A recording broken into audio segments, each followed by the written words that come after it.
Hey there everyone, welcome back to Oh Brother Comics. Today we'll be giving you our 10 and 10 video. That's the video where we take 10 books that came out this last Wednesday and we give you our thoughts on them. Now, we only have 10 minutes to get through this review, so without wasting any time, let's get right to this list. For the first book on this list, we went with Harley Quinn, the animated series Eat, Bang, Kill Tour. It's written by T. Franklin and art is by Max Serin. This book was a lot of fun, and it takes place right after the last scene that we got in season 2 of the animated series.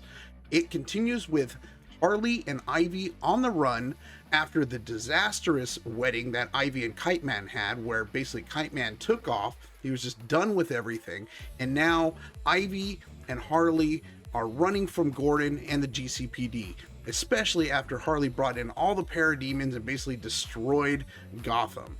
This book is going to be a lot of fun, and it seems like they're going to be continuing the animated story through this comic book. I rated it a solid 4 out of 5. It's a great book. Guys, if you enjoy the show, definitely pick this book up because you're not going to want to miss it. All right, first up for me is The Mighty Valkyries number 5 by Marvel Comics. This is written by Jason Aaron and Torunn Grønbekk and illustrated by Mattia de Iulis.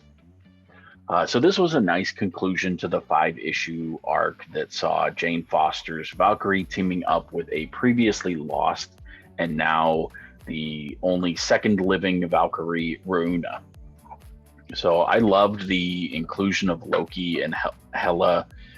Loki's wit and intellectual jabs always make for fun interactions in all of the comics that he's in.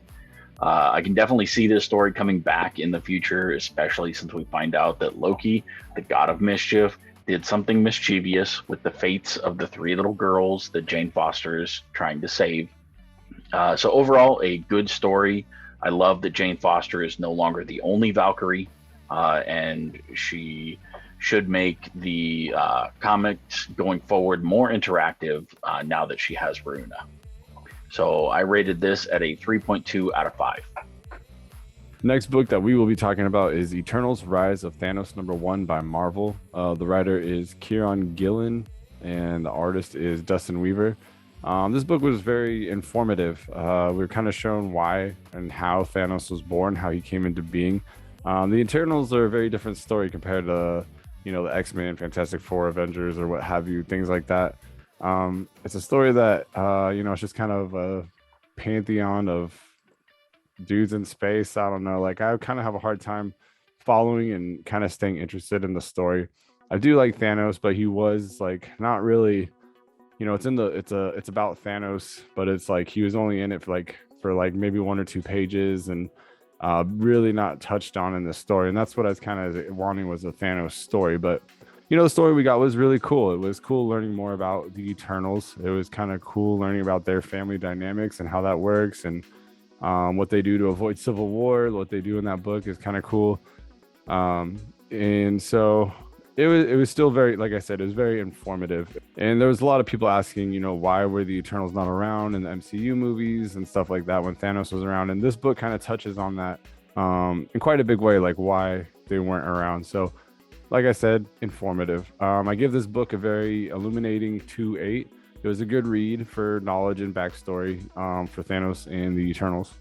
For our next book, we went with Power Rangers number 11. It is written by Ryan Perot and art is by Francesco Mortorino. This book was action-packed and is definitely my pick of the week. We continue alongside the Omega Rangers on their mission to find the last emissary, and they did. But while this was happening, we got so much revealed with the Eltarians and how they're behind with the Ephemerals, and it was just so exciting. We also got more Draken. He is back.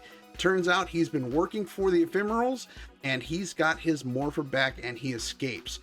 What's going to happen? No one knows, but the culmination of the stories between Mighty Morphin and this Power Rangers line are finally coming to the point, and I am excited to see what's coming next. This book, again, was my pick of the week. I rated it a 4.2 out of 5. Up next for me is Nine Stones number 2 by Behemoth. This is created, written, and illustrated by Samuel Spano. So with this, I have no idea what's going on in the story. One minute it's hardcore violence, the next minute it's softcore porn. The story just needs so much more context or anything. Just give me some clue as to what is going on. I even went back and reread issue number one just to see if maybe I missed some big clue. And after reading issue number one, I'm even more confused than I was before. The art is amazing. I think the story sounds great. It has a lot of potential. The dialogue is really good. There's just not enough information for me to really get into the story. I just need a bit more. So with this one, I rated it at a 2.5 out of 5. The next book we will be addressing is Primordial #1 by Image. The writer is Jeff Lemire and the artist is Andrea Sorrentino. It's a good old-fashioned government cover-up book. It's a sci-fi thriller. It's a really exciting adventure in space, and it's a book full of like conspiracy theory kind of vibes. I really want to see what comes of this with the monkeys and the dog that get lost in space, and like, where did they go? Who picked them up? That is what I want to know. We know that they got picked up. We don't know anything about who or what picked them up. We got Dr. Donald Pembroke, who's the main character. I think he's going to be getting hunted by the KGB and the CIA, and I think it's just going to be a really exciting book. I'm going to give this a sensational 3-3. I got my seatbelt on and I am ready to go. For the next book on the list, we decided to go with Ma #1. It's written by Jude Ellison S. Doyle and art is by A.L. Kaplan. This book was quite an interesting read. We follow two sisters that are on their way to a woman's retreat that helps empower women that have had traumatic experiences in their life. Marion, one of the sisters, definitely is not feeling it. Her outlook on life is much more bleak and dark. In her experience, she has never had any kind of success with any kind of justice that has happened from the wrongs that have been done to her in the past. And in this issue, we get a little bit of that. It was an interesting way to set up the story. I am looking forward to the next issue to see where they take it. I rated this a 3.2 out of 5. Last up for me is Star Wars War of the Bounty Hunters Boosh #1 by Marvel. This is written by Alyssa Wong and illustrated by David Baldion. So I looked it up, and apparently it is pronounced Boosh. At least that's how it's pronounced in the Return of the Jedi radio drama. So I'm just going to go with that. I really like this story. It follows Boosh and his ragtag band of obese exiles that are turned mercs for hire.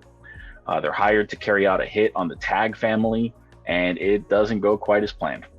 So overall, the story was great. The writing is spot on, and I love all of the new bits of Star Wars canon that have been coming out as part of the War of the Bounty Hunters run. I rated this at a 4.0 out of 5. The next book that we will be talking about is Nobody's Child #1 by Behemoth. The writer is Massimo Rosi and the artist is Ramiro Barallo. I really like this book. It's action-packed. I really like the art style, the way it's exaggerated and animated. That's right up my alley when it comes to art. But this is like a very endearing story between a man and a rhino. He's protecting, these rhinos. The white rhino, their blood heals the world.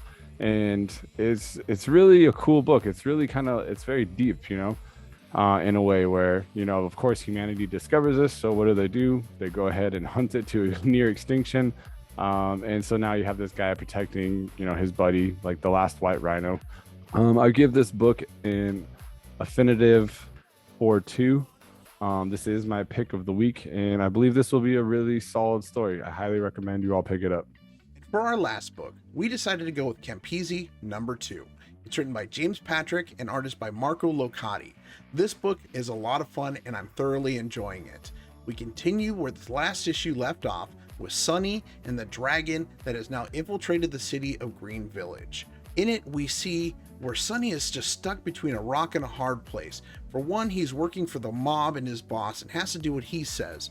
But on the other hand, he's really looking to do right by the people that took care of him as a kid.